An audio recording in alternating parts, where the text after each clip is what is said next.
I am 2 weeks post-op from a non-targeted epidural blood patch, high volume, 3 locations, and the recovery did not go as I expected. Also, did the blood patch work? Let's get into it.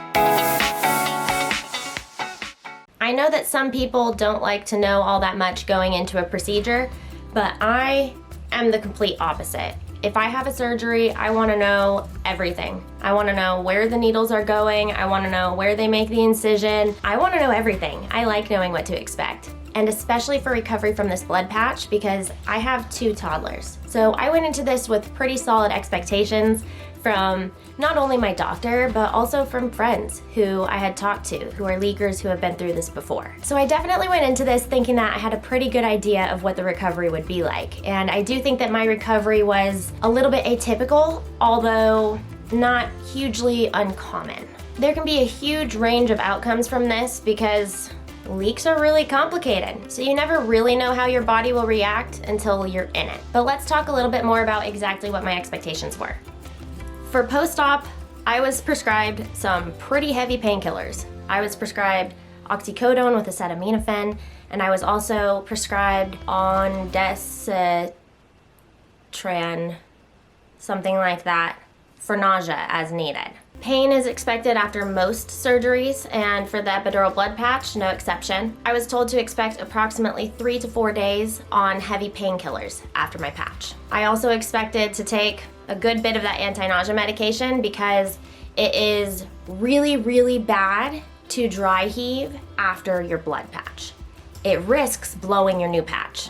In fact, anything that could increase the pressure in your abdomen or in your back, you really should avoid. Things like coughing, sneezing, bearing down to poop, and naughty stuff off the table for a little bit while you're recovering. In terms of the patch actually working, what are the odds of the patch working for me? Going into this, my expectation was actually very low. Statistically, odds were not in my favor for this procedure. If your doctor knows exactly where your leak is because you had some kind of lumbar puncture go wrong or you had an epidural when you were having a baby and they know exactly where you have your leak, then the odds of a blood patch working to patch that leak are about 90%. Really huge odds. Unfortunately, if you are a spontaneous leaker like me, that chance goes down to something like 20 or 30% at most. But I also have 2 cysts in my neck, and those cysts might be CSF venous fistulas. I have about a 3 in 4 chance of those being my whole problem, meaning that my leak might not even be somewhere on my spine at all. So I have statistically pretty high chances that I don't actually have a leak somewhere on my dura in my spine. And I also have statistically pretty low chances that even if I do have that leak, a non-targeted blood patch on the first try isn't gonna do anything about it. So there's my expectations going into it. Pain, nausea, and a very low likelihood of any success. For a normal person who gets a blood patch, I guess no normal people are getting blood patches. For people with normal DNA who get a blood patch, you have to lay flat for 3 days, 72 hours after your patch.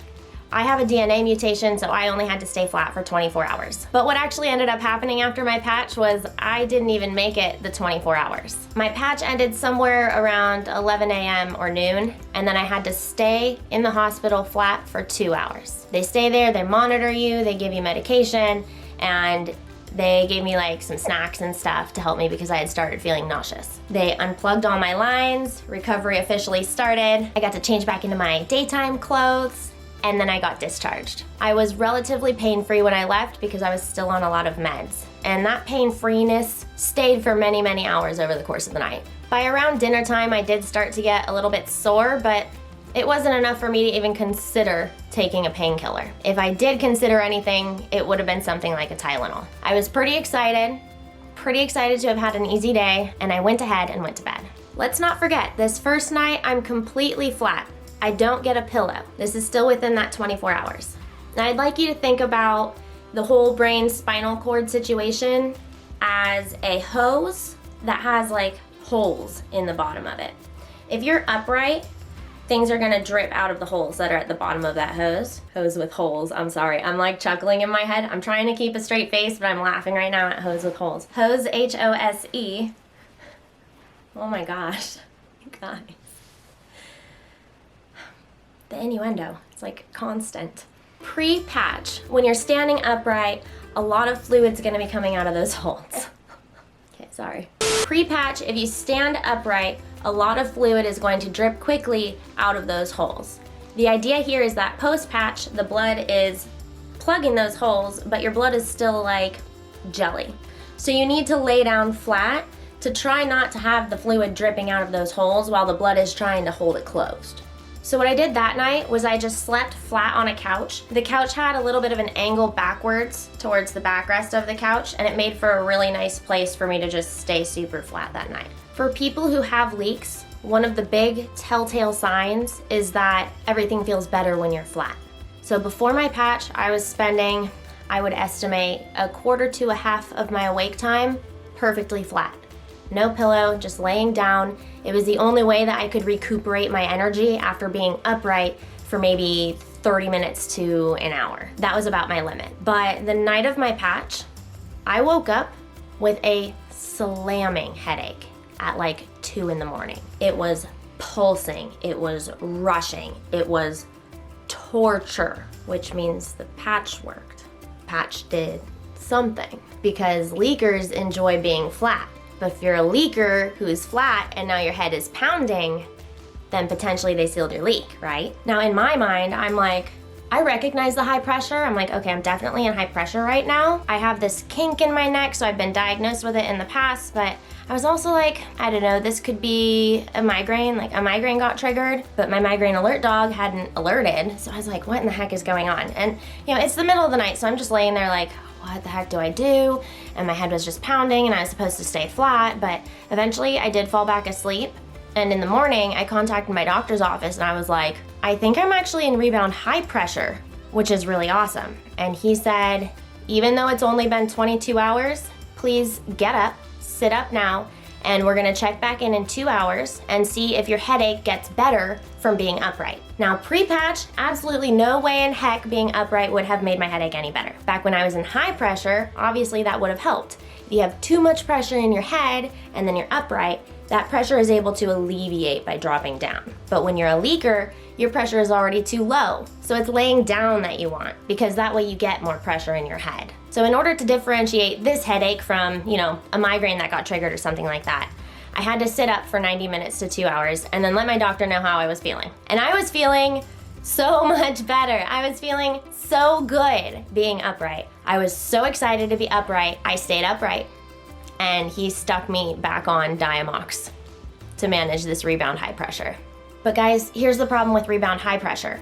If you leave it unregulated, that's gonna blow your patch. Because even if your hose has the holes sealed, it's still a brand new seal and it's very weak. Imagine like super weak stitches, or even removing stitches like the second you have a little bit of a layer there. It's like super weak.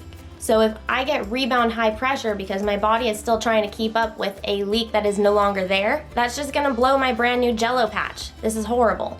So what my doctor had to do was actually put me back on Diamox. The Diamox that I was prescribed is an as-needed thing, and I know that my kidneys really hate Diamox, but I know that Diamox can really help me feel a lot better when I'm in high pressure. So I went ahead and took only like a half a Diamox. I only took 125 milligrams, and that was enough to kill the headache then. I took another half pill at night to go to bed, and then the following night I took another half pill at night to go to bed.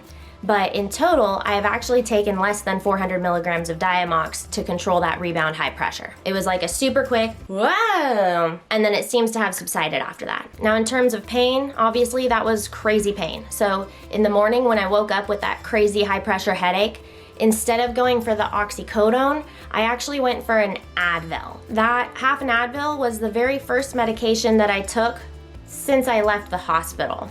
And the hospital told me that 24 hours after my procedure, it was okay for me to start breastfeeding again. So I actually had a really big motivator to stay off of the medications that they gave me. I breastfed the baby the morning of the procedure before I went in, And then I pumped and dumped a few times over the course of the day. And then including in the very middle of the night when I woke up with that pounding headache, I went ahead and did one last pump. When I woke up in the morning, I was so happy to be reunited with my little breastfeeding baby. She is 18 months old and did not miss a beat. We picked right back up breastfeeding like nothing ever happened. So if you're breastfeeding and your baby's a little bit older, no worries there. It at least worked out fine for us. I took a standard strength Advil, and then again, that Diamox that I already told you about. Now let's talk about nausea. When your brain pressure fluctuates, high or low, or even when you're swinging in the middle, nausea is just a really big part of it. Nausea is to be expected. And so that's why I was prescribed anti-nausea medication, lots of it, so that I could take it as needed whenever after my patch. So what was my experience with nausea? Almost none. Almost none. I had some when I got out of the procedure and they were holding me for that 2-hour flat time. I said, I'm feeling really nauseous. I think it's because I'm hungry. So they gave me some apple juice that I had when I was flat, and then that got rid of the nausea. I didn't get any more nausea until probably 3 days later when I had a bout of nausea that was like, I'm nauseous. It's gone, and that was it. I have no idea how I lucked out so much with the nausea thing, but I really just attribute it to being so stable suddenly. And in terms of pain, expectation versus reality. I was told, of course, that I would be on the heavy painkillers for about 3 to 4 days. I was told that day 3 is the worst day. But what actually happened was, day 1 was, I'll call that the procedure day. That night I got the pain. It was a little bit uncomfortable in my back. My back definitely felt stiff. And when I tried to bend, it didn't really want to bend. You're not supposed to bend, but I could feel when I started to bend. Discomfort though, not pain. I didn't have to take another Advil until maybe that night, or I might have taken one more the next day. But my grand total for painkiller pills was 2 normal strength Advils, and I think that's literally it. I went from a daily migraine cycle to I only had 1 migraine in that entire first week of recovery. A very welcome change. I do truly feel like a lot of this is from the patch and from something working from my patch, but I'm also very aware that my lifestyle has changed dramatically since the day I got my patch. I have 2 babies, 2 and under,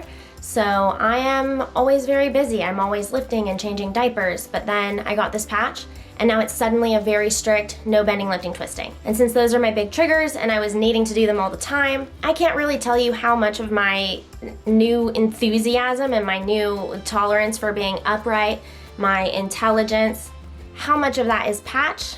I'm not sure. How much of is it due to lifestyle differences? I don't know. But I can tell you for sure that we did something. It doesn't mean that I don't have a CSF venous fistula. It doesn't mean that this is the answer and now there's gonna be no more patching, but we can at least be really hopeful that we messed something up in a good way this time. We definitely changed something, and the recovery got to be much easier than I was expecting. 2 days post-op, when I was expecting to have a ton of pain, I woke up in almost no pain, and I thought this was pretty funny. So procedure Monday, this is what I sent to my friend on Wednesday morning when she texted to check in on me. Good morning, so sweet of you to check in. Well, I went to bed last night expecting the pain would be worse today because I heard that it's worse at day 3 or 4. But what actually happened is I woke up with no back pain, completely forgetting that I had been patched. And I swiftly bent over to grab my phone in a maneuver that I really should not have done. Felt a teensy stretch in my low spine when I did that, laid back down and went, oh crap, that was not good. And then I followed up and I said, but I don't think I messed anything up. I've been upright wandering for an hour with the babies, and I do feel tired, but not very palpitating. Then she said, no effing bending, Jen. Put up signs if you need them. No twisting, no lifting. Sit or lay the F down, girl. Seriously, with the exclamation points. This is like text, text, text, text, text. I know you guys are gonna do that to me in the comments as well. That was a big mistake. That was bad. But what a huge difference from waking up on Tuesday with that slamming crazy headache, but then that night I took the pressure medication, slept like a rock, woke up in no pain, and then did the maneuver. That's insane. And also, my upright tolerance became absolutely crazy. Like the first 2 or 3 days post-op, I was still tired from the procedure, but I was not able to lay down because that pressure was hurting. So I would basically just stand up until I was too tired to continue standing up because I was still recovering. And then I would lay down until my head hurt too much. And then I would prop up a little bit. But since the pressure has subsided, I have not only not been taking any more Diamox, but I have also not been waking up with that crazy head pain. And I have had much better upright tolerance than I did before my patch. Before my patch, I would only be able to be up like maybe 30, 60 minutes at most before I was like, okay, this is kind of pushing it. But now I'm pretty much upright all the time. I still don't really like to be flat. I'm still not taking any flat time, even 2 weeks post-op, but I'm also not like perfectly happy to be upright all the time like a normal person would be. So I'm really anxious to see what happens over the next few weeks. I can't stress enough that the things that happened to me after my blood patch, they're not normal. Like, they're not crazy uncommon. It's not unheard of, but this is not how most patch recoveries go. I think most people have a lot more discomfort afterwards, and I don't think most people bounce back quite as quickly as I did. But man, I'm so thankful that I did, because with the 2 babies, I really needed it. I'm looking forward to the future of this and what it might bring. I don't know what our next steps are gonna be. We'll find out at my follow-up in a few more weeks. But for now, let's just bask in this and enjoy that some progress has been made. And I know that my surgeon is not going to give up on me, and you should not give up on you either. Don't give up. There's hope no matter where you are in your migraine journey, leak journey, high pressure, or maybe you've even already been patched a little bit. I'm here with you, and I love you, and thank you guys so much for always sending me virtual hugs and accepting my little purple hearts in exchange. All right, love you.